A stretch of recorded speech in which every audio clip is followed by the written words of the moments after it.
સાબરકાંઠા જિલ્લા સહિત સમગ્ર ગુજરાતમાં આજે નવા શૈક્ષણિક સત્રનો ઉત્સાહભેર પ્રારંભ થયો છે।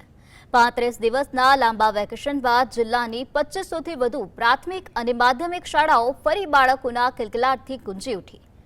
જોકે આ ખુશીની વચ્ચે મોંઘવારીનો માર વાલીઓની કમર તોડી રહ્યો છે। વૈશ્વિક પરિસ્થિતિની અસરને પગલે પેટ્રોલ ડીઝલના ભાવમાં થયેલા વધારાના કારણે સ્કૂલ ટ્રાન્સપોર્ટેશનના ભાડામાં 100 થી 200 રૂપિયાનો વધારો ઝીંકાયો છે। આ સાથે જ સ્ટેશનરીના ભાવમાં પણ 15 થી 20% તોતિંગ વધારો થયો। એક તરફ મર્યાદિત આવક અને બીજી તરફ વધતી જતી મોંઘવારીને લીધે વાલીઓ હાલ ભારે આર્થિક વિમાસણમાં મુકાયા છે।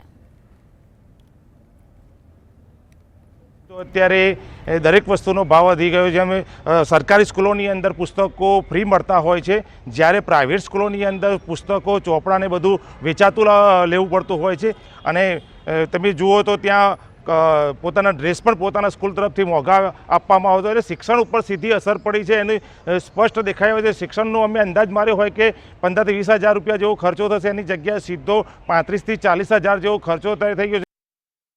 ગવર્મેન્ટ સ્કૂલ કરતાં પ્રાઇવેટ સ્કૂલનો ખર્ચો બહુ જ વધારે હોય છે। ગવર્મેન્ટ સ્કૂલમાં બહુ ઓછા પૈસાથી આપણને એડમિશન મળી જાય, જ્યારે પ્રાઇવેટ સ્કૂલમાં બહુ ઊંચી ફી ભરવી પડે છે। જેટલી બધાની પોઝિશન નહીં હોતી એટલી બધી ફી ભરવાની।